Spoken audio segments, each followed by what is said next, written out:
Baik saudara, kalau kemarin kita merayakan Jumat Agung, di mana Tuhan Yesus telah mati untuk kita semua, dan hari ini kita merayakan kebangkitan Tuhan Yesus. Mari saudara buka Alkitab saudara dalam Matius pasal yang ke-28. Saudara buka Alkitab saudara dalam Matius pasal yang ke-28. Slide-nya boleh dibuka. Matius 28 ayat 1 sampai ayat yang ke-10. Saya bacakan buat saudara. Tema renungan kita pada Paskah tahun 2025 ini adalah Yesus bangkit, bangkitlah dan pergilah. Sama-sama katakan temannya, Yesus bangkit, bangkitlah dan pergilah. Bukan berarti saudara disuruh pergi dari gereja ya. Jangan sampai salah tafsir. Baik, selain itu ada ayatnya. Saya bacakan buat saudara. Setelah hari Sabat lewat, menjelang menyingsingnya fajar pada hari pertama minggu itu, pergilah Maria Magdalena dan Maria yang lain menengok kubur itu. Maka terjadilah gempa bumi yang hebat, sebab seorang malaikat Tuhan turun dari langit dan datang ke batu itu dan menggulingkannya, lalu duduk di atasnya. Wajahnya bagaikan kilat dan pakaiannya putih bagaikan salju, dan penjaga-penjaga itu gentar ketakutan dan menjadi seperti orang-orang mati. Akan tetapi malaikat itu berkata kepada perempuan-perempuan itu, "Janganlah kamu takut, sebab aku tahu kamu mencari Yesus yang disalibkan itu. Ia tidak ada di sini, sebab ia telah bangkit, sama seperti yang telah dikatakannya. Mari, lihatlah tempat ia berbaring. Dan segeralah pergi dan katakanlah kepada murid-muridnya bahwa ia telah bangkit dari antara orang mati. Ia mendahului kamu ke Galilea. Di sana kamu akan melihat dia. Sesungguhnya aku telah mengatakannya kepadamu." Mereka segera pergi dari kubur itu dengan takut dan dengan sukacita yang besar, dan berlari cepat-cepat untuk memberitahukannya kepada murid-murid Yesus. Tiba-tiba Yesus berjumpa dengan mereka dan berkata, "Salam bagimu." Mereka mendekatinya dan memeluk kakinya serta menyembahnya.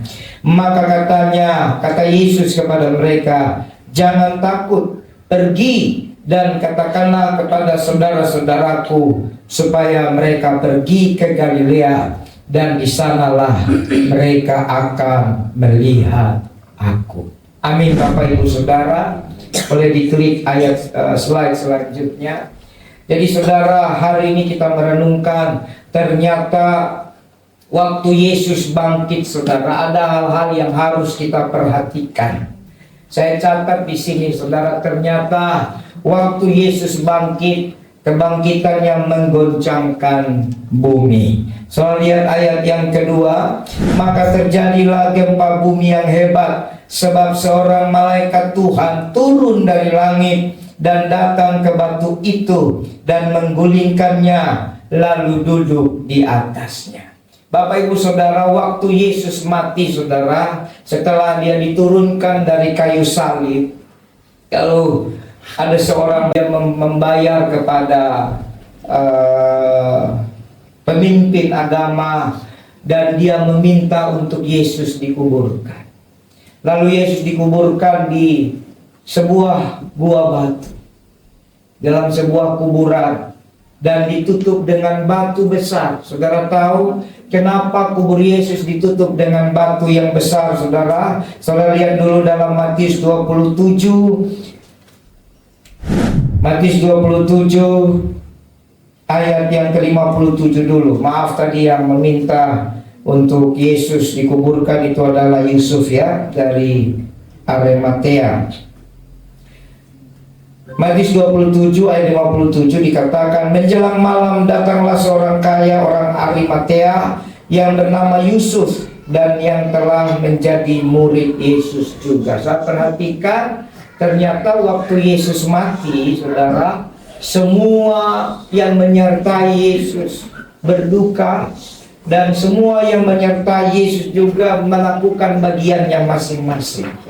Ternyata bukan hanya 12 murid, tapi ada murid-murid lain, termasuk Yusuf dari Arimatea.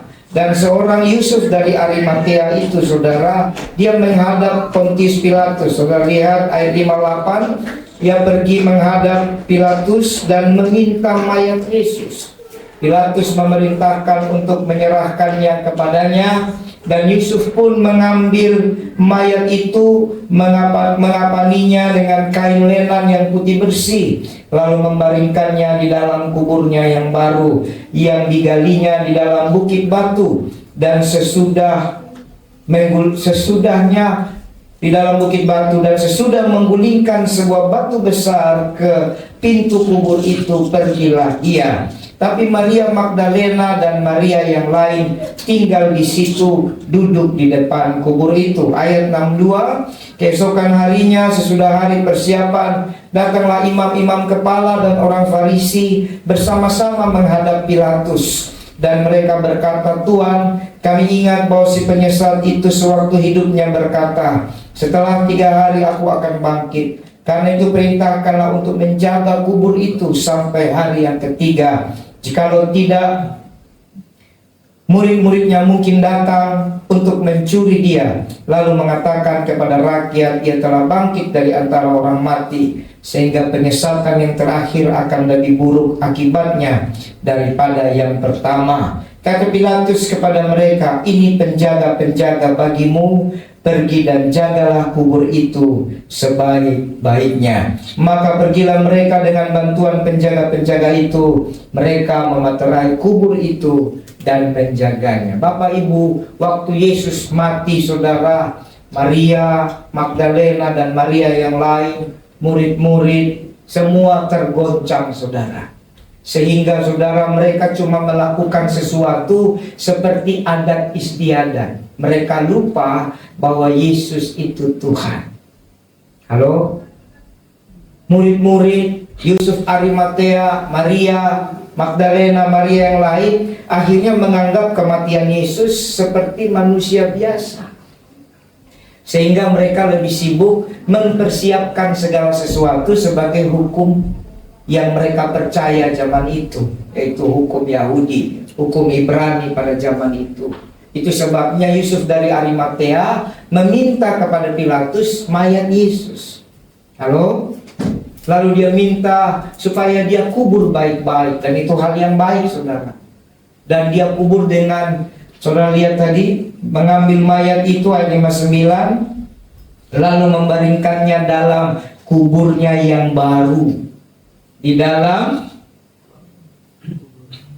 kuburnya yang baru, yang digalinya di dalam bukit batu. Saudara perhatikan, ternyata itu kubur yang sudah dipersiapkan, tuh ya. Dan itu digali oleh Yusuf dari Arimatea. Dengan segala kerendahan hati dia masih memberikan persembahan kepada Tuhan. Amin. Lalu dia taruh baik-baik, dibaringkan, lalu ditutup dengan batu besar, karena lubangnya itu besar, saudara. Ditutup dengan batu besar. Lalu kemudian, saudara, ternyata bukan hanya orang-orang percaya yang menganggap kematian Yesus sebagai hal biasa, saudara. Tapi ternyata ahli-ahli Taurat itu, saudara, orang-orang Farisi juga ketakutan, karena mereka pernah mengingat Yesus pernah menyampaikan sesuatu. Sehingga bukan saja batunya ditutup, saudara, kuburnya ditutup dengan batu besar, tapi kemudian mereka meminta kepada Pontius Pilatus supaya kubur itu dimateraikan dan dijaga. Ini luar biasa. Berarti saudara coba renungkan baik-baik betapa jahatnya manusia menganggap Tuhan Yesus yang datang melakukan banyak mukjizat itu lebih dari penjahat. Betul enggak? Biasa yang dijaga itu kan penjahat, betul? Padahal saudara, kalau kita baca kisah Yesus, lahir dia aman-aman, lahir dia baik-baik. Bahkan waktu dia lahir, bintang, ada tanda bintang di langit, saudara. Orang-orang Majus datang, betul? Gembala-gembala bersyukur, ya. Bahkan sukacita surga. Malaikat datang, betul? Waktu Yesus lahir, malaikat datang. Lalu kemudian sepanjang hidup Yesus, Yesus menyembuhkan orang sakit, betul? Mengusir setan-setan, buta melihat, tuli mendengar, lumpuh berjalan, orang mati dibangkitkan. Semua perjalanan Yesus, tidak ada satupun perjalanan Yesus yang jahat. Katakan amin. Ya, ini bukan hanya karena iman kita, tapi kalau saudara baca baik-baik, tidak ada. Tidak ada satupun perbuatan Yesus yang jahat. Tapi waktu dia mati, dikubur, ditutup, saudara. Mereka ingin menutup semua tentang Yesus. Mereka ingin membuat tentang Yesus selesai. Bahkan dijaga oleh para penjaga. Tapi saudara lihat waktu Yesus bangkit hari ketiga, dikatakan terjadi gempa yang hebat. Ayat 2 itu tadi dikatakan, maaf, ayat 2 bukan ayat 3. Maka terjadilah gempa bumi yang hebat, sebab seorang malaikat Tuhan turun dari langit dan datang ke batu itu dan menggulingkannya dan duduk di atasnya. Bapak ibu saudara, waktu Yesus bangkit, saudara, segala macam cara mencoba untuk menutup keberadaan Yesus. Dunia mencoba membuat manusia lupa akan Yesus, Bapak Ibu. Tetapi ternyata dunia boleh mencoba berbagai cara, tetapi malaikat yang datang, katakan amin. Siapa yang datang? Malaikat. Dan malaikat itu sendiri oleh anugerah Tuhan disertai dengan tanda-tanda hebat. Yaitu apa? Gempa bumi terjadi. Jadi kalau gempa terjadi, saudara, ingat, nanti waktu dia datang kembali juga ditandai dengan tanda-tanda alam. Gempa bumi juga pasti terjadi. Halo? Kita masuk dalam masa-masa akhir zaman di mana dia akan segera datang. Coba diklik lagi next itunya ya. Slide-nya. Ya. Dan saudara perhatikan, ternyata makhluk surga ketika manusia mencoba melupakan keberadaan Tuhan, makhluk surgawi yang mengingatkan kita. Halo? Makhluk surgawi yang akan membuat saudara ingat kembali kepada Yesus. Ini saya mau beritahu, kamu memang manusia. Kamu memang hidup dalam penderitaan. Kamu memang masih ada di dunia. Tapi Yesus bangkit. Dia mau beritahu kepada Anda dan saya bahwa kalau sekali waktu keberadaan Yesus tertutup di hatimu, keberadaan Yesus tertutup di pikiranmu, ingat ada makhluk surgawi yang akan dikirim Tuhan untuk mengingatkan engkau akan karya Tuhan. Amin. Kamu boleh tidak baca Alkitab. Saya mau kasih tahu bahwa banyak orang pikir kalau kita itu, dunia itu bikin segala macam ramuan-ramuan maka kita lupa Yesus. Tidak. Kamu boleh lupa, kamu boleh hancur oleh karena kamu bodoh karena tidak mau cari Tuhan. Tapi ingat, sekali waktu selama engkau masih percaya kepada Yesus, ada makhluk surgawi, ada malaikat Tuhan. Bahkan ada tanda-tanda alam diizinkan Tuhan supaya kamu ingat kembali bahwa Yesus tetap sama dulu, sekarang, dan selamanya. Jadi makhluk surgawi itu cara Tuhan, makhluk yang dipakai Tuhan untuk menolong engkau. Siapa yang bisa gulingkan batu besar itu? Tidak ada. Bukan karena tidak punya kuasa atau kekuatan, tapi karena kubur itu dijaga oleh penjaga-penjaga yang ada unsur politik dari Pontius Pilatus pada zaman itu. Dan para penjaga itu bukan menjaga biasa, mereka penuh dengan senjata. Mereka sudah ketakutan karena melihat waktu Yesus dicambuk, disiksa, dimahkotai duri, ditikam, disalib. Mereka juga gentar dan takut, betul nggak? Jadi kalau mereka mau lawan penjaga, itu namanya cari gara-gara. Maria Magdalena tadi saudara baca dan Maria yang lain duduk di situ itu meratapi, menangis, meratapi. Kok begini, kok bisa? Saya perhatikan banyak orang Kristen ketika ada masalah, dia seperti Maria Magdalena, dia seperti Maria yang lain, yang hanya tetap duduk di situ dan meratapi. Betul? Ada banyak orang Kristen yang paling sering muncul di mulutnya, kok bisa ya? Kenapa aku begini ya? Tidak mau beranjak dari keadaan itu. Tapi Alkitab mengajar kita hari ini, waktu Yesus bangkit, dia buat gempa bumi. Waktu Yesus bangkit, dia kirim malaikat. Dan saudara tahu, malaikat yang menggulingkan batu itu duduk di atas batu itu. Saya mau ajar saudara, percayalah bahwa Yesus sudah bangkit. Dan waktu Yesus bangkit, dia kirim malaikat. Sehingga batu-batu apapun yang menghalangi imanmu. Saya perhatikan begini saudara. Orang percaya Yesus sih percaya, tapi imannya ditutup oleh batu besar. Betul? Kemarin dalam seal saya tanya kepada saudara, mana lebih susah? Tuhan kasih kita 1 miliar atau Tuhan kasih kita 100.000? Betul ya? Semua kita percaya tidak ada yang susah. Betul? Amin. Percayanya amin.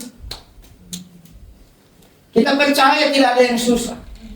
Tapi ketika kita mau melangkah, ketika kita mau bergerak kepada apa yang kita percaya itu, ketika kita mau beriman kepada apa yang kita percaya itu, batu besar yang ada di depan mata kita, imannya terkurung dalam kuburan itu. Imannya tertutup oleh batu itu. Kenapa? Karena kita tidak sadar bahwa ada malaikat, bahwa ada tentara surgawi mampu menolong kita. Keadaan boleh membuat segala sesuatu rusak, tapi percayalah, tetap pegang iman itu, gulingkan batu itu dengan minta bantuan dari surga. Amin. Imanmu tertutup bukan karena kamu tidak beriman, tapi batunya belum digulingkan. Siapa yang gulingkan batu? Malaikat. Amin. Di akhir zaman kita sangat membutuhkan pelayanan malaikat. Bukan berarti malaikat yang menjadi segala sesuatu, tidak. Malaikat diperintahkan Tuhan untuk menyertai kita juga. Amin. Percaya saudara, kalau ada hal-hal tertentu yang sepertinya menutup pikiranmu, minta sama Tuhan supaya Tuhan kirim malaikatnya. Karena hanya malaikat yang bisa gulingkan batu itu. Amin. Batu itu bisa macam-macam. Bisa batu kemalasan. Iman ada, tapi malasnya minta ampun. Iman ada, tapi bodohnya minta ampun. Minta Tuhan supaya batu kebodohan, batu kemalasan diusir. Amin. Bisa itu batu kekhawatiran, bisa batu ketakutan, apalagi bisa batu kemunafikan. Saudara sebut ada banyak sekali batu. Imannya ada. Kenapa imannya ada? Karena Yesus ada. Tapi ada batu yang tutup iman itu. Amin. Hari ini saya dengan tegas ajar kepada kita jemaat Tuhan. Jangan sia-siakan iman yang ada itu hanya karena ada batu di depan matamu. Hari ini minta sama Tuhan. Karena segala macam cara dunia mencoba membuat engkau tidak tahu bahwa Yesus bangkit. Malaikat dari surga pasti. Dan saya akan berdoa, kita semua jemaat Tuhan di mana-mana tempat akan mengalami pelayanan malaikat. Memang waktu malaikat datang, dia akan goncangkan hidupmu seperti gempa bumi. Kemarin yang ikut sekolah doa, saya sampaikan bagaimana saya bisa sampai dari rumah saya di Tangerang ke Cilandak, kurang lebih 60-70 kilo. Bagaimana saya bisa sampai di sana, sedangkan 1 rupiah saya tidak punya. Jangankan 500 rupiah, 1 rupiah saya tidak punya. Saat itu Tuhan izinkan saya tidak punya apa-apa. Saya sudah berjanji dengan satu keluarga yang didoakan, kurang lebih jam 10 tunggu mal buka. Malam sebelumnya, ternyata begitu pagi saya bangun, saya persiapkan diri mau berangkat. Saya lihat sepeda motor saya tidak ada bensinnya. Tidak ada bensinnya. Tidak ada bensin, itu adalah batu yang menutup saya supaya saya tidak keluar dan menjadi berkat bagi Bapak Ibu. Tidak ada bensin. Saya jatuhkan uang saya dari dompet, tidak ada yang jatuh. Yang jatuh cuma KTP, SIM, STNK. Itu yang jatuh. Saya bongkar lemari saya itu dari kardus Indomie, kardus Aqua. Saya bongkar, tidak ada uang. Mulai batu tutup pikiran saya. Mulai batu tutup iman saya dengan hikmat manusia yang adalah kebodohan bagi Allah. Saya mulai pikir, batalkan saja, batalkan saja. Tuhan juga mengerti kok, batalkan saja. Halo? Tapi disitulah saya butuh tenangkan hati. Itu gempa bumi, saudara. Itu gempa bumi bagi saya.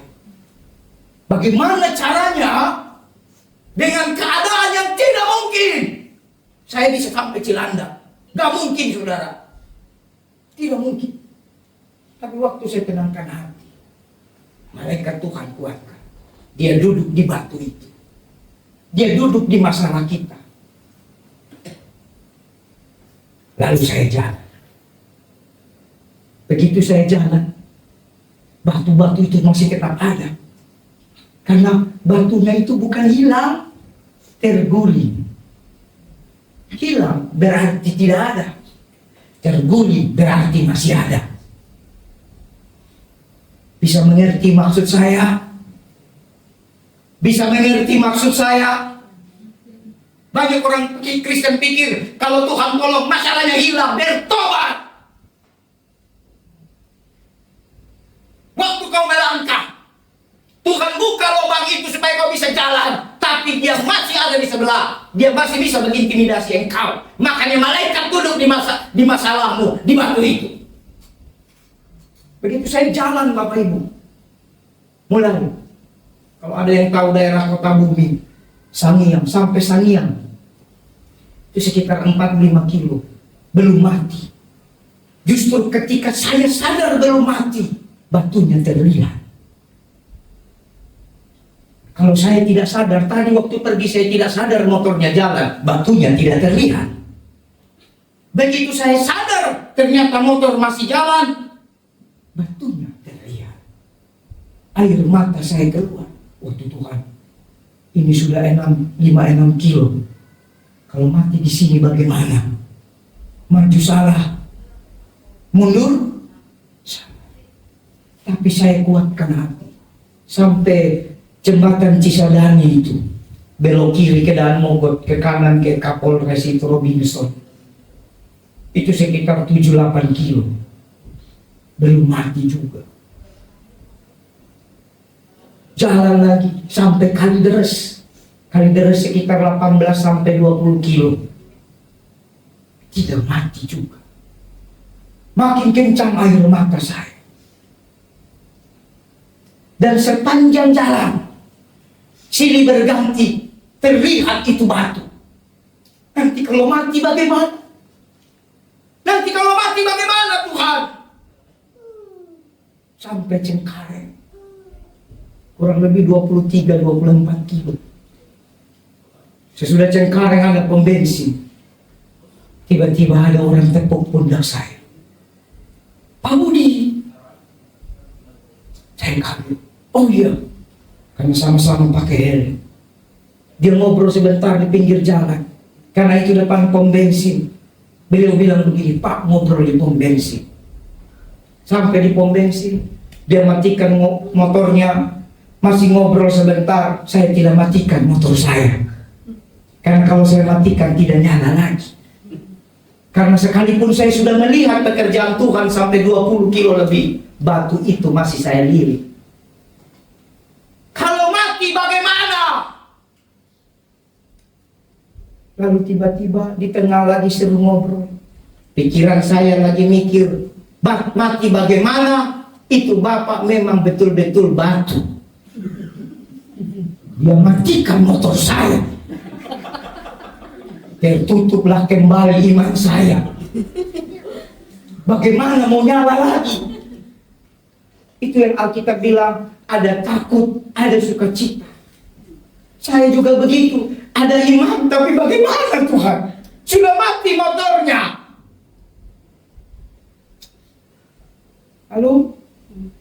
Lalu selesai itu, tiba-tiba dia bilang, Pak, nanti kita ngobrol lagi. Nomor masih sama? Masih. Oke, saya isi bensin dulu ya Pak. Dia isi bensinnya. Dia pergi. Dan saya menunggu mujizat. Tiba-tiba dia balik, Pak, isi sekalian. Pas dia bilang isi sekalian, antara mau nangis, atau mau tertawa, atau mau jadi orang gila, tidak tahu saudara. Karena itu tidak mungkin. Lalu saya bilang, oh tidak usah Pak, masih saya jaga harga diri saya. Tidak usah Pak. Dia tertawa, Pak Pendeta ini tidak usah. Dia dorong motor saya itu. Dia dorong motor saya sampai ke petugas itu, apa itu namanya, stasiunnya itu. Lalu dia bilang full tank. Waktu dia bilang full tank, kaki saya seperti tidak ada tenaga lagi. Tapi saya kuatkan. Lalu dia pergi. Saat dia pergi, saya dorong motor saya nyalakan. Saya duduk di motor 1-2 menit, saya menangis. Tuhan, terima kasih. Tuhan, terima kasih. Bapak Ibu, saya mau ajar saudara.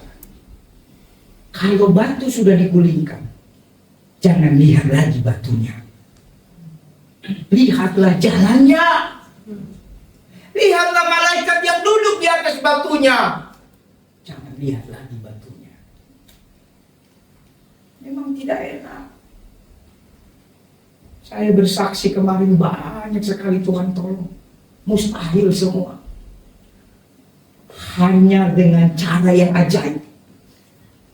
Pakai cara manusia tidak mungkin.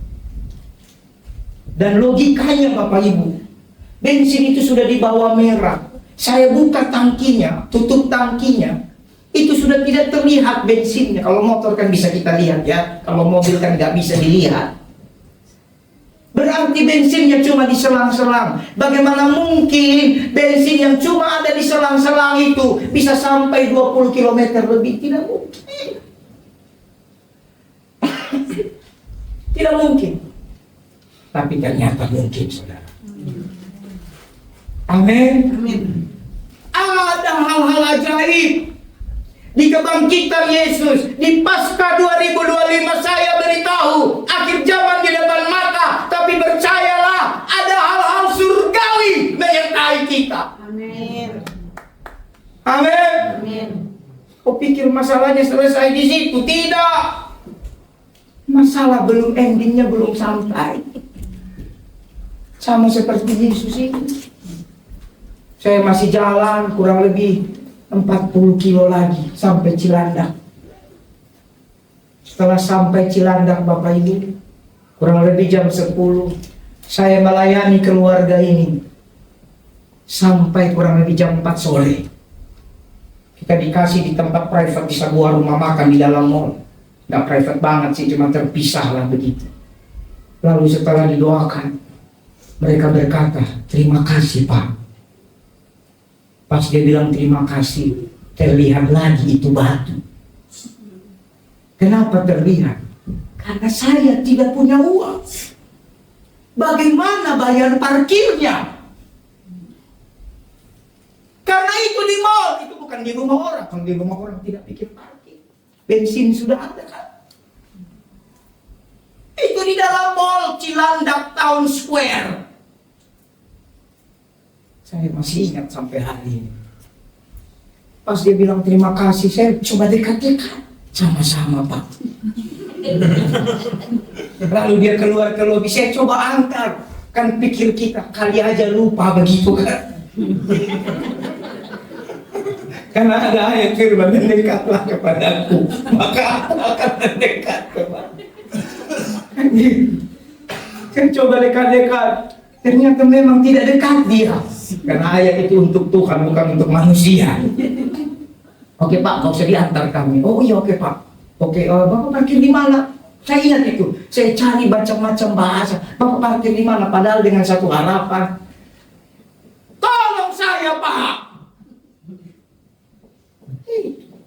Lalu dia pergi, istri dan anaknya menuju mobil. Kan beda jalur itu. Saya balik lagi. Sepanjang jalan di mall itu, di dalam mall yang bagus, yang AC masih, maka saya lirik kiri, lirik kanan ke bawah. Siapa tahu ada orang uangnya jatuh.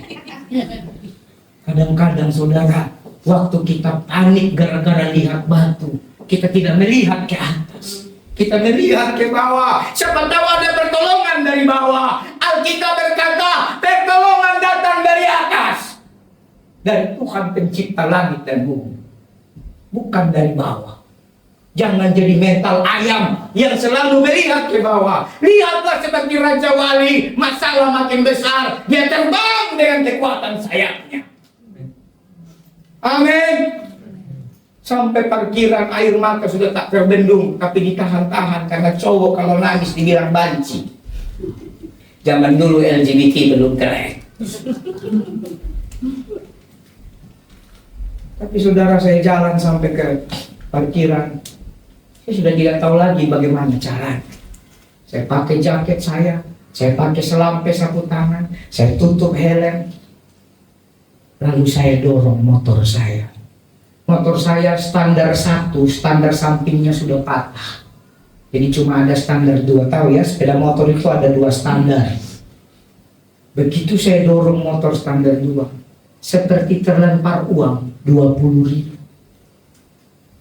Saya lihat tidak ada orang, cuma mungkin 2-3 orang.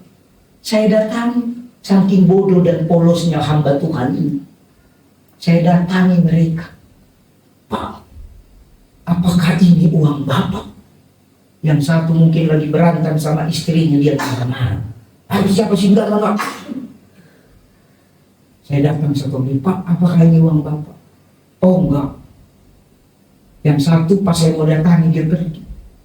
Uangnya di tangan saya. Saudara tahu, itulah cara Tuhan menggulingkan batu di depan mata. Saya ambil uang itu, taruh di kantong, saya menangis. Tuhan, bensinnya Tuhan kasih, parkirnya Tuhan kasih. Amin. Amin.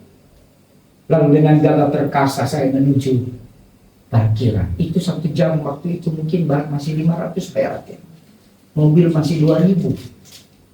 Itu sekitar 5-6 jam, 3.000, 4.000 saya lupa. Saya tidak punya uang. Tapi Tuhan tahu saya tidak punya uang. Lebih penting Tuhan tahu daripada kau tahu. Karena kalau kau tahu, kau tidak punya solusi. Tapi kalau Tuhan tahu, dia punya solusi. Saya bayar parkir itu, kembali uang. Saya beli mie instan, saya beli beras, saya beli makan. Saya pulang, sampai di rumah saya ambil gitar saya dan saya berdoa. Terima kasih Tuhan, batu itu sudah terguling. Amin. Amin. Mari kita jangan memaknai Paskah hanya sekadar selebrasi. Oh ya, Yesus bangkit. Tidak. Ingat baik-baik. Dia bangkit dengan cara yang ajaib dan akan menyertai kamu dengan cara yang ajaib. Amin. Karena itu bangkitlah. Pergilah beritakan Injil. Kalau saya tidak pergi, maka mujizat uang 20.000, maka mujizat bensin tidak akan saya alami. Demikian juga saudara. Saudara tahu orang Israel? Kenapa orang Israel takut waktu ketemu Laut Merah? Ada yang tahu? Kenapa orang Israel takut waktu ketemu Laut Merah? Padahal mujizat sudah begitu banyak, ada tulah, ada tanda-tanda. Kenapa waktu ketemu laut mereka takut? Karena mereka tidak pernah tahu berenang. Pikirkan dengan baik. 430 tahun di padang gurun di Mesir tidak tahu mereka berenang. Ketika mereka berhadapan dengan laut, mereka mulai melihat ke bawah, mereka mulai melihat ke diri mereka. Nanti bagaimana kami berenang? Itu namanya orang yang cari solusi dari dirinya sendiri. Mereka tidak tahu bahwa ada Tuhan. Kalau Tuhan yang tuntun, Tuhan yang tolong. Kenapa harus pikir itu? Tapi saudara tahu, mujizat tidak terjadi kalau mereka tidak melangkah menuju Laut Merah. Kau mau mengalami mujizat, langkahkan saja kakimu, maka mujizat terjadi. Amin. Amin. Amin. Kenapa sampai 40 tahun orang Israel di padang gurun? Kenapa, saudara? Bukan masalah janji Tuhan berlambat-lambat. Keluar dari Mesir butuh 1 hari saja. Setelah semua tulah, setelah semua mujizat, 1 hari itu keluar.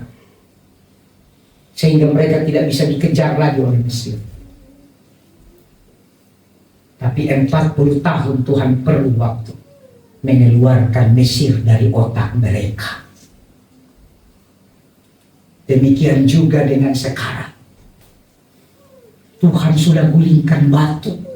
Tuhan sudah suruh malaikat duduk di atas batu. Entah berapa lama lagi dia bisa membuat saudara tidak melihat batu itu lagi. Katakan amin. Katakan amin. Katakan amin.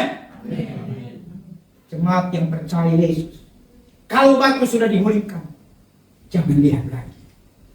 Kalau kau sudah keluar dari Mesir, jangan kau biarkan berpuluh-puluh tahun Mesir itu di kepalamu. Keluarkan Mesir, izinkan Tuhan mengeluarkannya dari hati dan pikiranmu. Amin. Coba slide selanjutnya. Manusia berdusta, tapi kegoncangan bumi adalah dan batu terguling itu bukti. Ini bukti, saudara. Dan kalau saudara izinkan dirimu berbaik-baik dituntun Tuhan, terlalu banyak bukti sebenarnya. Apa yang saya sampaikan baru sedikit cerita. Saudara mungkin juga punya ceritanya sendiri. Kenapa cerita itu kau kubur? Hanya gara-gara ada masalah baru yang kau hadapi. Jangan kubur. Jangan kubur. Tuhan sudah gulingkan. Dia bangkit karena dia gulingkan batu itu. Berarti dia juga sudah gulingkan batu-batu pergumulan hidup. Amin. Next, itu nanti saudara baca saja. Poin berikutnya. Ternyata saudara, Yesus bangkit juga bukan hanya menggulingkan batu dengan cara-cara supernatural. Tapi Yesus bangkit bukti bahwa semua perkataan Tuhan adalah kebenaran. Klik lagi. Ayat 6 dari Matius pembacaan kita tadi dikatakan, ia atau Yesus tidak ada di sini, sebab ia telah bangkit sama seperti yang telah dikatakannya. Mari lihatlah tempat ia berbaring. Maria Magdalena dan Maria pikir Yesus ada duduk diam-diam, ada tidur di situ, sudah mati. Tapi ternyata tidak ada. Dan itu adalah penggenapan. Tuhan pernah berfirman, itu ada salah satu ayatnya Matius 16. Sejak waktu itu Yesus mulai menyatakan kepada muridnya bahwa ia harus pergi ke Yerusalem dan menanggung banyak penderitaan dari pihak tua-tua, imam-imam kepala dan ahli-ahli Taurat, lalu dibunuh dan dibangkitkan pada hari ketiga. Bapak ibu saudara, iman itu dia berjalan terus. Iman itu tidak turun. Tidak, itu kau sakit. Iman itu dia jalan terus bertumbuh. Kalau Yesus pernah bilang, aku akan mengalami penderitaan, lalu aku akan dibunuh, tapi aku akan bangkit pada hari ketiga. Dan kalau kau sudah lihat Yesus bangkit, maka bangkitkan imanmu. Men, bangkitkan imanmu. Apalagi yang kau mau buat di bumi ini, saudara. Yesus sudah membuktikan bahwa semua perkataannya benar. Tidak ada satu perkataan Tuhan pun yang tidak benar. Waktu dia disiksa, itu perkataannya benar. Waktu dia dibunuh, itu perkataannya benar. Dan waktu kubur kosong, berarti perkataannya benar. Jangan izinkan imanmu tinggal dalam kuburan. Tunjuk temanmu, tunjuk. Jangan izinkan. Bilang, jangan izinkan imanmu dalam kuburan. Amin. Sangat mendidih. Orang Kristen dikasih iman, tapi imannya dalam kuburan. Kuburan bukanlah tempat kehidupan. Imanmu harus keluar. Imanmu harus bangkit. Karena poin pertama tadi batunya sudah diguling. Dan yang kedua, semua perkataan Tuhan adalah kebenaran. Jadilah Kristen yang menghormati kata demi kata dari Yesus. Mungkin kita lemah, mungkin kita susah, tapi Tuhan tidak peduli keadaanmu. Tuhan cuma senang kalau kau menghormati kata demi kata dari Yesus. Sebagai hamba Tuhan, saya punya banyak pergumulan, tapi saya belajar menghormati kata demi kata dari Tuhan Yesus. Itu Kristen. Tidak peduli punya gelar pendeta, sarjana, master, doktor. Kalau tidak menghormati kata-kata Yesus, berarti engkau tidak tunduk pada kebenarannya. Amin. Amin. Lihat lagi. Selama Yesus bersama murid-muridnya, berulang-ulang. Lihat, berulang-ulang. Kenapa berulang-ulang? Anda bapak-bapak, ibu-ibu, kalau Anda menasihati anakmu berulang-ulang, hatimu sakit nggak? Sakit nggak? Nah, kenapa sih bapak udah bilang begini? Kenapa? Sakit nggak? Tuhan berulang-ulang karena dia sayang. Hatinya sakit tapi tertutup dengan sayang. Dia sayang kepada kita seperti anaknya. Berulang-ulang dia bilang tentang kematian dan kebangkitannya. Pada waktu Yesus dan murid-muridnya bersama dia di Galilea, lihat, di Galilea. Ia berkata kepada mereka, anak manusia akan diserahkan ke dalam tangan manusia. Dan mereka membunuh dia pada hari ketiga, ia akan dibangkitkan. Nanti kita akan sampai kenapa di Galilea. Karena di Matius 28 juga dikatakan, pergilah ke Galilea. Next lagi. Yang kedua, yang ketiga berarti salah ketik. Berarti kalau Yesus sudah gulingkan batu, jangan biarkan iman tinggal di kuburan. Amin. Karena perkataan Yesus adalah kebenaran. Itu poin kedua. Poin ketiga, saudara. Kalau saudara percaya dua poin itu, maka seharusnya tidak ada takut lagi. Karena yang ada adalah harapan yang kekal. Kebangkitan Yesus dari dua poin pertama tadi berarti harusnya membuat orang percaya tidak takut lagi, karena dia hidup bukan dalam lagi ketakutan, tapi dia hidup dalam harapan yang kekal. Lihat ayatnya. Akan tetapi malaikat itu, ayat 5, berkata kepada perempuan-perempuan itu, janganlah kamu takut, sebab aku tahu kamu mencari Yesus yang disalibkan itu. Tuhan memakai malaikat untuk mengusir ketakutan. Kadang-kadang saudara, tadi sudah dengar cerita tentang saya dorong motor, sudah?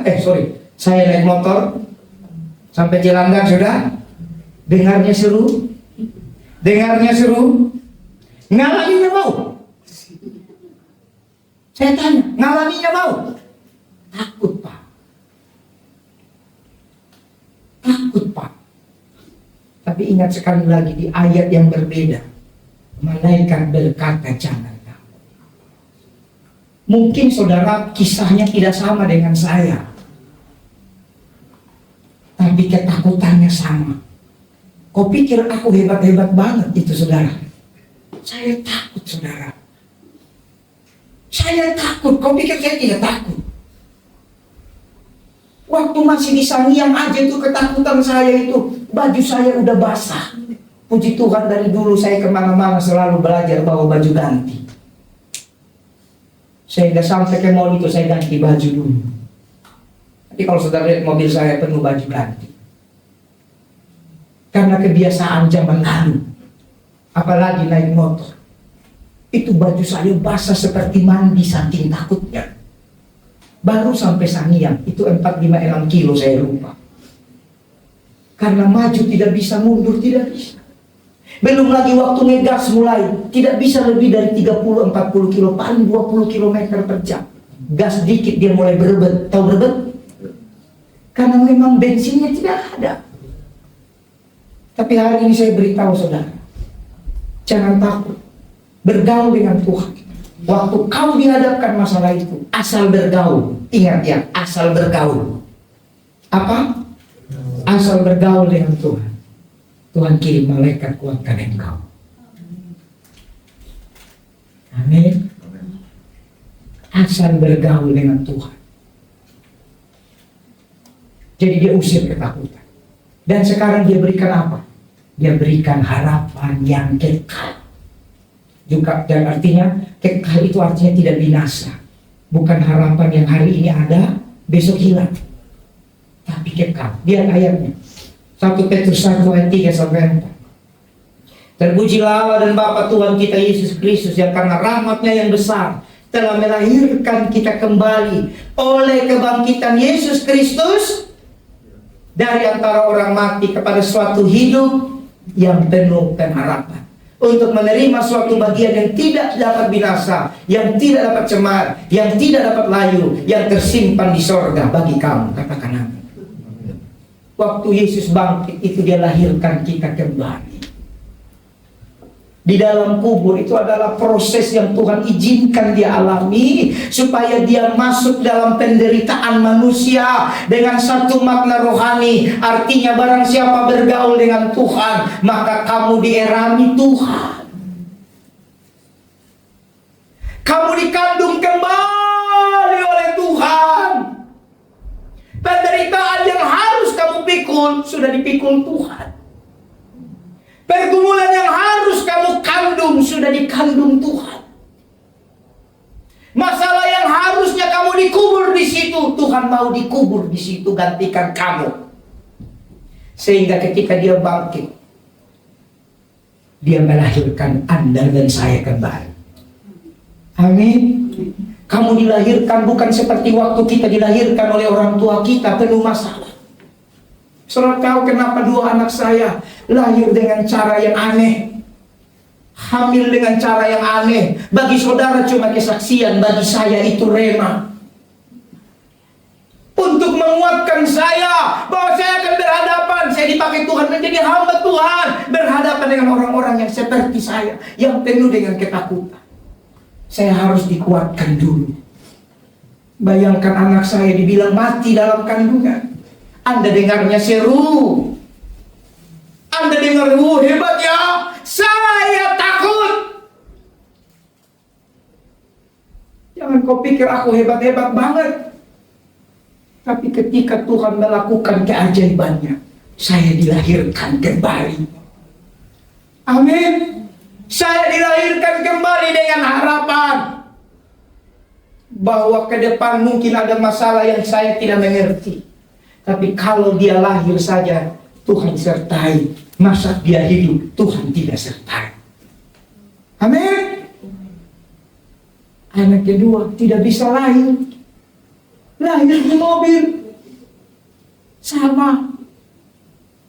Itu artinya tidak ada yang mustahil bagi Tuhan.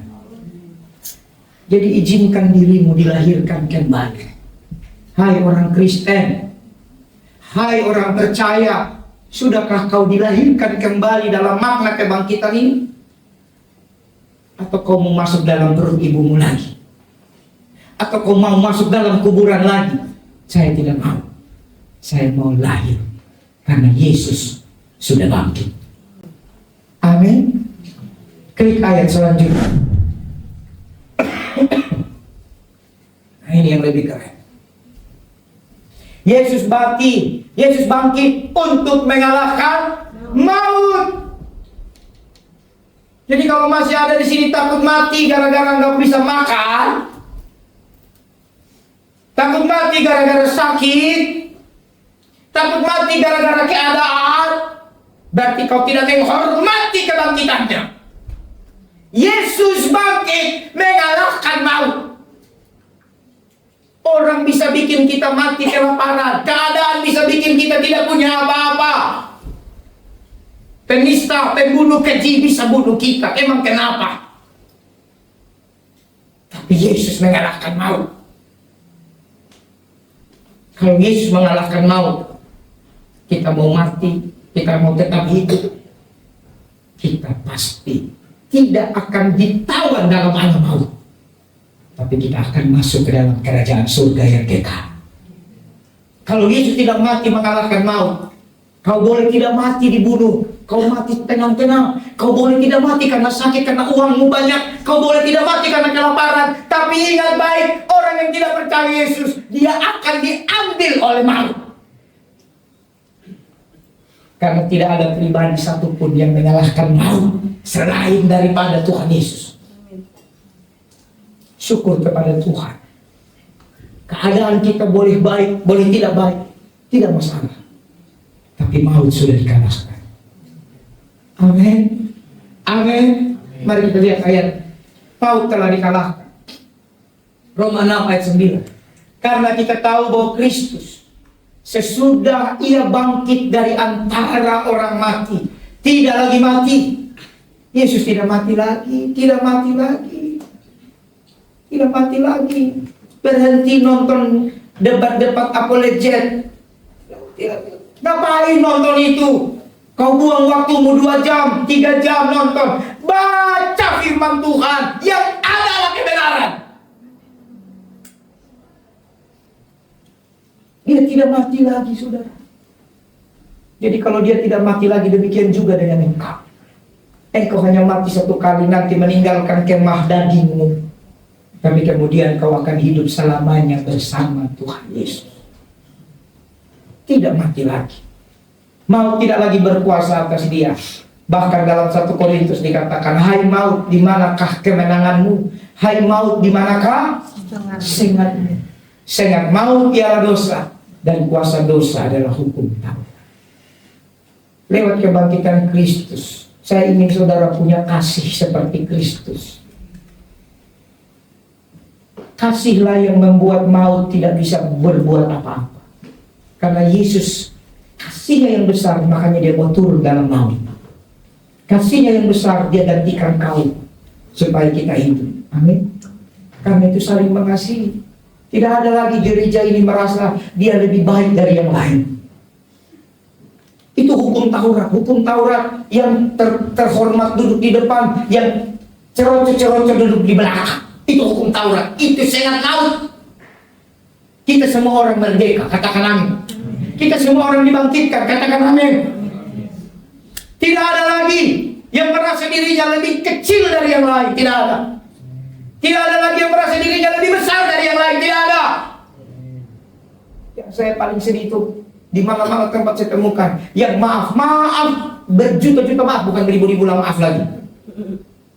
Kadang-kadang yang ekonomi pas-pasan, itu yang lebih sombong, saudara. Dia mencari siapa yang bisa dia injak. Dia mencari siapa yang bisa dia kecilkan. Lupakan kau bahwa kau sendiri ada dalam kuburan harusnya, tapi batu itu digulingkan.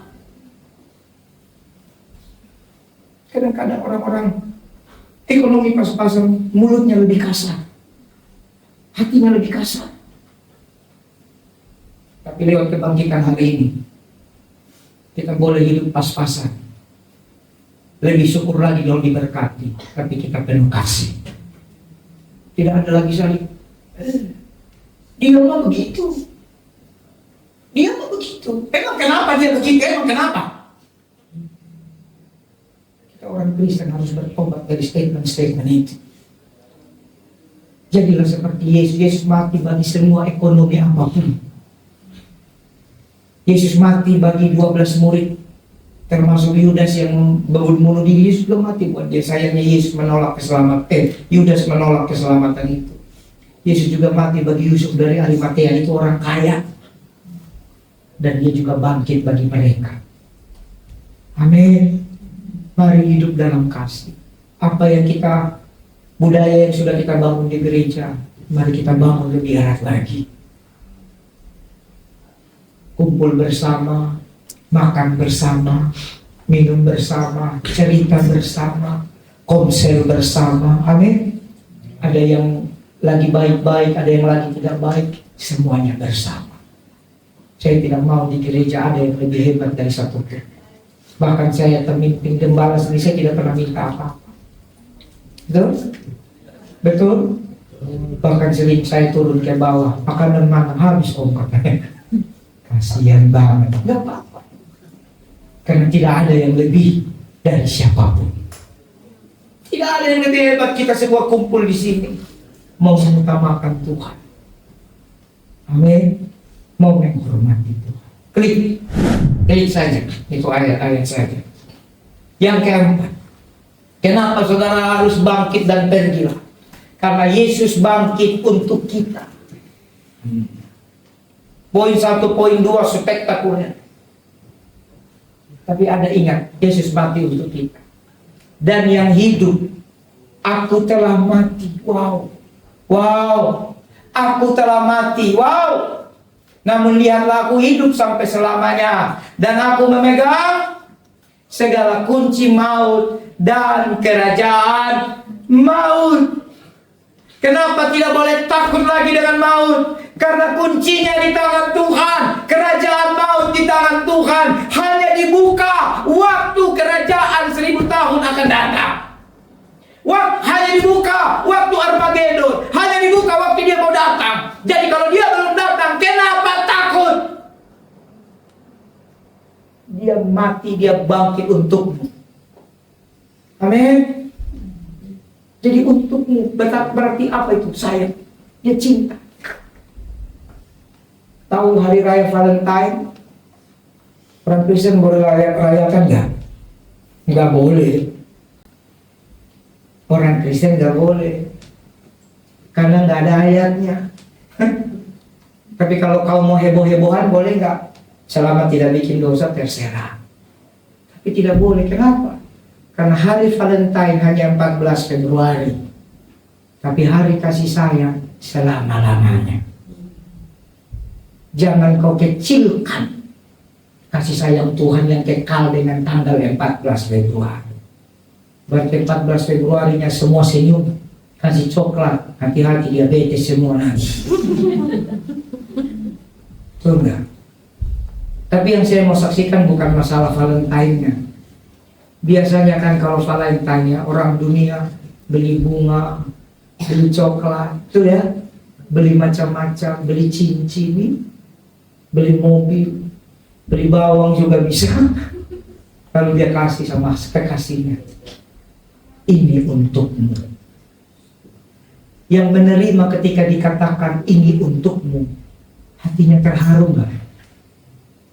Hatinya sukacita nggak?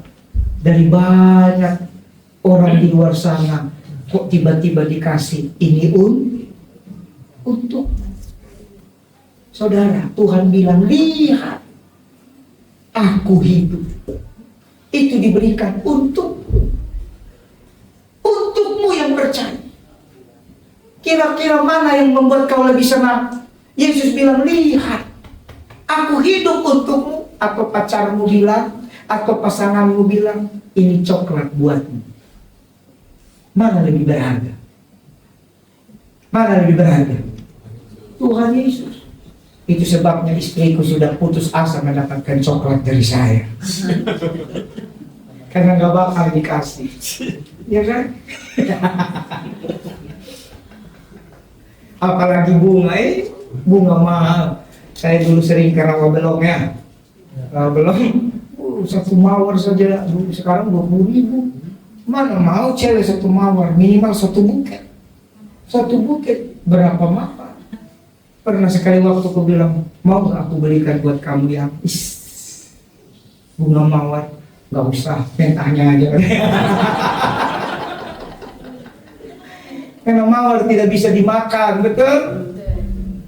Tapi uang bisa buat yang lain. Artinya begini saudara, saya mau mencoba saudara juga memperbarui semua sikapmu, tindakanmu dalam kehidupanmu sehari-hari.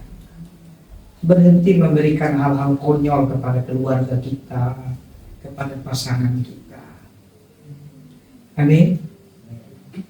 Karena cinta yang tulus bukan terukur dari mawar, dari buket bunga, dari ucapan selamat, tidak. Cinta yang tulus sama seperti Yesus, terbukti dari kehidupanmu setiap hari. Ada seorang bapak kerjanya main cewek, tapi tiap kali anniversary pernikahan dia kasih bunga, dia ajak jalan-jalan. Kira-kira itu benar nggak? Hobinya main cewek, tapi tiap anniversary dia ajak istrinya jalan-jalan, makan enak, dia kasih bunga. Itu bukan cinta, itu bukan Valentine, itu bukan kasih. Kasih yang sejati, saudara, dia hormati pernikahannya. Amin. Kalau ada berkat untuk ajak jalan-jalan, puji Tuhan. Tapi kalau tidak ada, tidak apa. Hormati pernikahan, jangan main cewek. Itulah kasih yang sejati. Itu yang Tuhan Yesus lakukan. Saya temukan di kota-kota besar ini makin ngaco, saudara. Bahkan mungkin karena dia pikir saya ini hamba Tuhan murah senyumnya.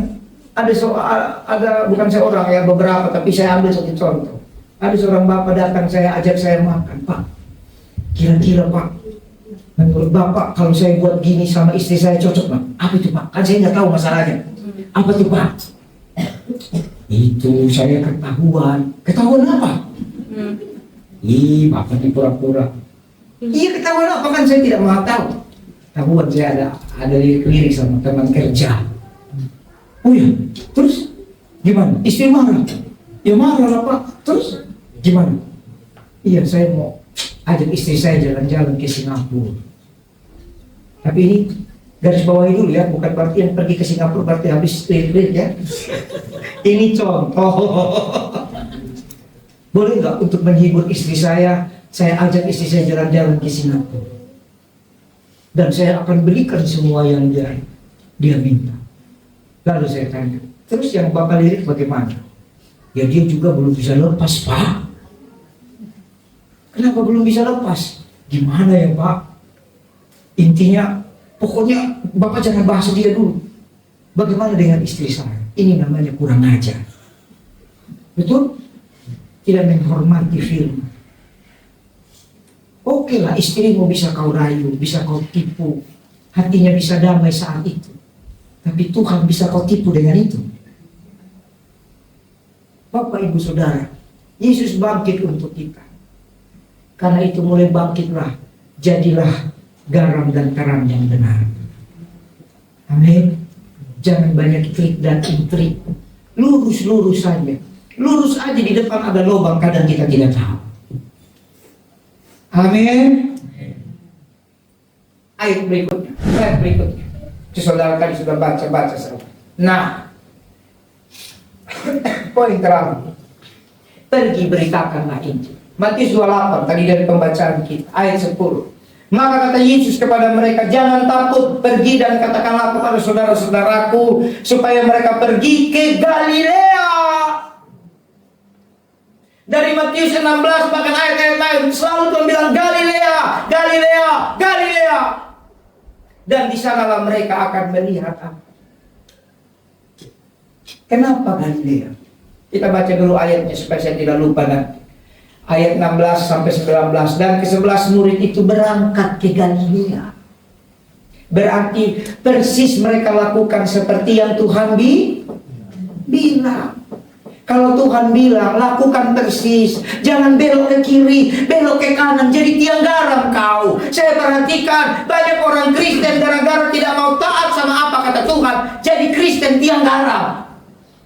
Hidup tapi tiang garam. Tiang garam itu cuma jadi contoh yang buruk. Betul? Galilea itu saudara, tempat Tuhan sangat suka mengajar. Secara singkat Galilea itu bicara ibadah. Berarti sebelum memberitakan Injil, mari kita beribadah. Mari kita melayani baik-baik di rumah Tuhan. Mari kita sungguh-sungguh sama Tuhan. Kenapa dari banyak tempat Tuhan mau Galilea? Kenapa Tuhan tidak mau di Gerasa? Karena di Gerasa ada orang kerasukan setan. Betul nggak? Kenapa di Galilea? Saya pengen menjelaskan, tapi waktu kita terbatas. Intinya di Galilea tempat banyak mujizat. Tempat Yesus banyak mengajar banyak orang. Pergilah ke situ. Amin. Bahasa sekarang secara singkat bagi pergilah ke gereja. Mari saudara. Sekarang saya perhatikan tidak bisa seperti dulu lagi. Dulu orang ke gereja bisa 3-4 kali seminggu, betul ya? Sekarang dengan keadaan tidak apa-apa. Saudara bisa ke gereja cuma sekali seminggu atau 2 kali seminggu, puji Tuhan. Tapi ingat, Galilea. Amin. Ada orang bilang, Pak, kan saya dengar khotbah di YouTube sehari 5 kali. Saya akan gereja juga sehari 3 kali, pagi gereja AA, siang gereja BBBB, sore gereja CCCC. Saya mau kasih tahu, apakah itu Galilea yang Tuhan maksud? No. Bicara Galilea, bicara penundukan dirimu kepada Tuhan. Amin. Amin. Pergilah ke Galilea. Di sana mereka akan melihat aku. Di rumah Tuhan, kau akan lihat Tuhan. Bersama saudara seiman kau akan lihat Tuhan. Di mana 2-3 orang berkumpul, di situ aku ada di tengah-tengah mereka. Amin. Lalu lihat ayat berikutnya, ayat 16 sampai 19. Dan ke-11 murid itu berangkat ke Galilea, ke bukit yang telah ditunjukkan. Lihat, berarti Tuhan tunjukkan. Saudara, saya mau bersaksi secara gamblang. Banyak sekali orang yang saya doakan, baik yang dari tahun-tahun lalu, 10 tahun lalu, belasan tahun lalu, bahkan sampai hari-hari ini. Banyak sekali mereka keluarkan statement yang membuat saya cuma bisa tersenyum, tapi dengan segala air mata. Tahu statementnya? Pak, sebenarnya di hati saya berulang-ulang Tuhan suruh saya untuk gereja di tempat Bapak. Sebenarnya Tuhan taruh di hati saya untuk beribadah di tempat Bapak. Sebenarnya Tuhan taruh di hati saya untuk melayani di tempat Bapak. Saya bilang apa? Puji Tuhan. Kenapa nggak datang? Tapi gimana ya Pak?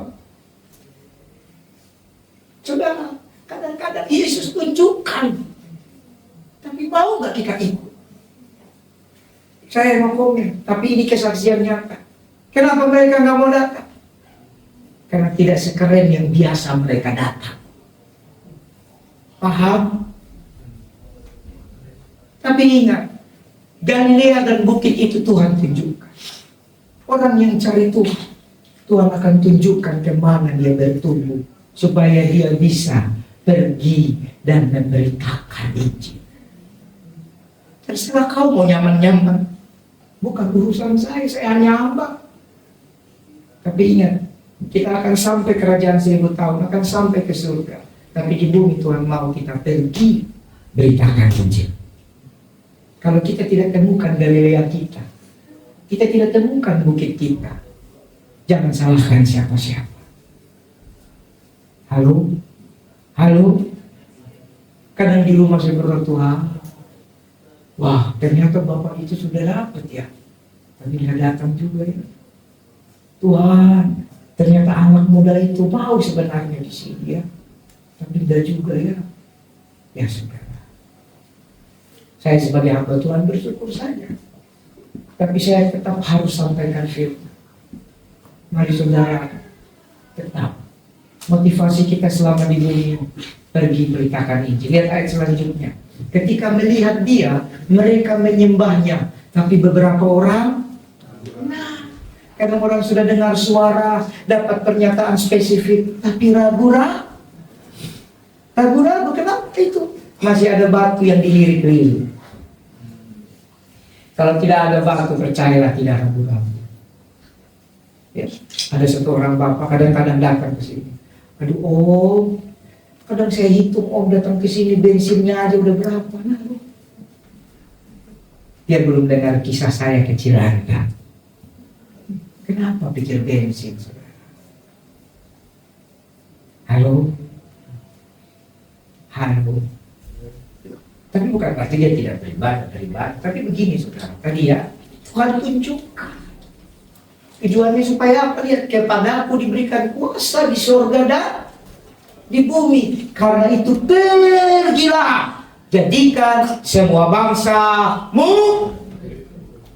Saya rindu makin banyak kita nanti. Kita akan tambah banyak. Tapi saya tidak mau kita tambah banyak hanya untuk kumpul-kumpul. Tidak mau. Tidak mau saudara. Itu bukan gereja yang Tuhan mau. Kita kumpul-kumpul setiap minggu bolehlah. Dalam ibadah raya, celebration boleh. Tapi habis itu kita mulai pikirkan bagaimana sebanyak orang jadi murid Tuhan. Kita doakan Tanjung Priok bisa jadi gereja. Kita doakan Lafon bertumbuh terus. Kita doakan tempat-tempat baru. Kenapa harus punya uang besar? Nggak ada urusan. Jadikan semua bangsa muridku. Jangan sampai ada yang melayani tapi bukan murid dan terhilang. Ada seorang perempuan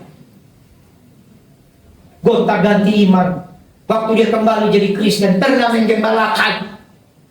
Bikin malu itu orang. Lalu sekarang ditinggalkan Yesus lagi.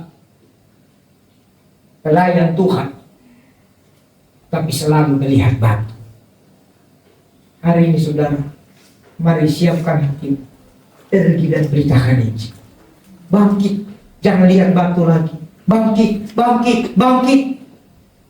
Mulai beritakan, mulai pergi ke siapa? Mungkin tetanggamu dulu, mungkin sahabatmu, mungkin keluargamu. Mulai bangkit di komsel. Semua yang belum komsel, komsel.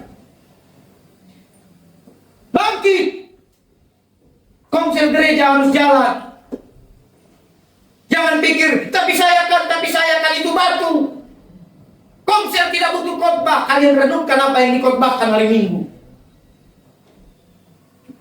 Amin. Komsel jalan. Itu nanti cara Tuhan membuat kita bisa melihat hal-hal supernatural terjadi dalam hidup kita. Katakan amin. Jadi nanti komsel di gereja bangkit, komsel Sepatan bangkit, komsel Rajek bangkit, komsel Jakarta bangkit, komsel Puri bangkit. Nanti kita bikin komsel Karawaci bangkit, semua daerah bangkit. Bahkan kalau perlu Sepatan bagi dua. Kenapa memang? Tidak ada makanan, tidak apa-apa. Ada makanan lebih apa-apa. Amin. Yang penting bangkit. Nanti satu-satu datang, satu-satu datang. Lewat itu kita jadi berkat, beritakan Injil. Tanjung Priok, komselnya juga bangkit. Amin. Amin. 2-3 orang. Gak usah banyak-banyak. Cengkareng, bangkit. Jalan. Daripada nanti Tuhan bilang, aku sudah pegang segala kunci. Kunci kehidupan aku kasih kau. Kau tidak buat apa-apa. Bapak Ibu, mari kita maknai kebangkitan Tuhan di tahun 2025 ini dengan satu paradigma yang dipulihkan, satu paradigma yang batunya sudah digulingkan, bahwa Yesus bangkit untuk kita pergi dan memberitakan Injil. Tuhan Yesus memberkati. Mari kita berdoa. Haleluya.